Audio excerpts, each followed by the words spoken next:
একটি বাক্সের আয়তন হলো 405 ঘন একক। হ্যাঁ, ঘন একক। তাহলে আমরা সাধারণ এককই রাখি। এটি ঘন ফুট অথবা ঘন মিটার অথবা ঘন সেন্টিমিটার বা ঘন মাইল হতে পারত, কে জানে।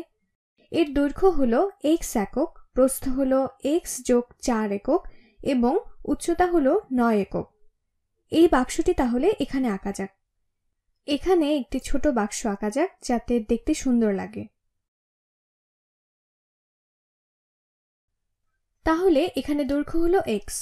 আমরা একে এখানে দৈর্ঘ্য ধরতে পারি। দেয়া আছে প্রস্থ হলো x + 4 এবং বাক্সের উচ্চতা হলো 9 একক। বাক্সটির একক কি হতে পারে? তাহলে বাক্সটির আয়তন হলো 405। তো আয়তন 405 এভাবে তাহলে আমরা করতে পারি। এখন আমরা আয়তন বের করতে চাইলে কি করা যায়? আচ্ছা, এটি হবে প্রস্থ, এটি হবে x + 4 গুণ দৈর্ঘ্য গুণ x গুণ 9। এটি হলো বাক্সটির আয়তন।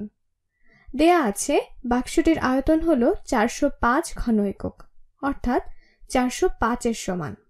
এখন আমরা x এর মান বের করব। এখন x কে যদি আমরা x + 4 এ বণ্টন করি, আসলে আমরা 9x কে বণ্টন করব। এটি তাহলে আবার লেখা যাক। এটি আসলে 9x গুণ x + 4 সমান 405। 9x গুণ x হলো 9x বর্গের সমান। 9x গুণ 4 হলো 36x সমান 405। এবার এই সমীকরণ সমান হবে 0। তো সমীকরণের উভয় পাশ থেকেই 405 বিয়োগ করে ফেলি। যখন ডান পক্ষ সমান 0 হয় এবং বাম পক্ষ সমান হলো 9x বর্গ যোগ 36x বিয়োগ 405। এই সংখ্যাগুলোর সাধারণ উৎপাদক কত হতে পারে? আচ্ছা, 405, 4 যোগ 0 যোগ 5 হলো 9। তাহলে এটি 9 দ্বারা বিভাজ্য। এদের প্রত্যেকে 9 দ্বারা বিভাজ্য। এখন বের করা যাক 405 কে 9 দ্বারা ভাগ করলে কত আসে। 405 এর মাঝে 9 যায়, 40 এর মাঝে 9 যায় 4 বার। 4 গুণ 9 হলো 36, বিয়োগ করে পাই 45। 45 এর মাঝে 9 যায় 5 বার। 5 গুণ 9 হলো 45, বিয়োগ করে পাই 0। তাহলে ভাগফল হলো 45। এখন যদি আমরা 9 কে বিশ্লেষণ করি, এখানে পাই 9 গুণ x বর্গ। আসলে বেশি ভালো হয় যদি 9 কে বিশ্লেষণ করার প্রয়োজন না হয়। চিন্তা করো, সমীকরণের উভয় পক্ষকেই 9 দ্বারা ভাগ করা যায়। প্রতিটি রাশিকে 9 দ্বারা ভাগ করা হলে সমীকরণের কোনো পরিবর্তন হবে না। উভয় পক্ষে আমরা একই কাজ করেছি। এখানে থাকে x বর্গ। যদি শুধু এই রাশিটি থাকতো এবং তা বিশ্লেষণ করতে হতো, তাহলে আমাদের শুধু 9 কে বিশ্লেষণ করতে হতো। কিন্তু যেহেতু এই সমীকরণ সমান হলো 0, তাহলে সবকিছুকে 9 দ্বারা ভাগ করা যাক। এটি সমীকরণকে সরলীকরণ করবে।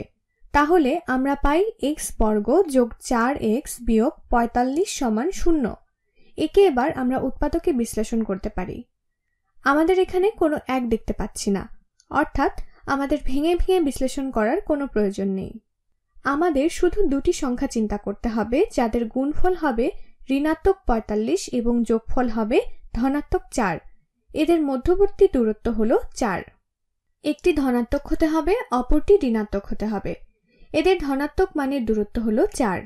যখন আমরা যোগ করব তখন আমরা তাদের দূরত্ব হিসেব করব, কারণ সংখ্যা দুটির একটি হবে ঋণাত্মক। ধনাত্মক 9 এবং ঋণাত্মক 5 নিলে আমার মনে হয় কাজ হবে, তাই না? ধনাত্মক 9 যোগ ঋণাত্মক 5 হলো 4, আর এদের গুণ করে আমরা পাই ঋণাত্মক 45।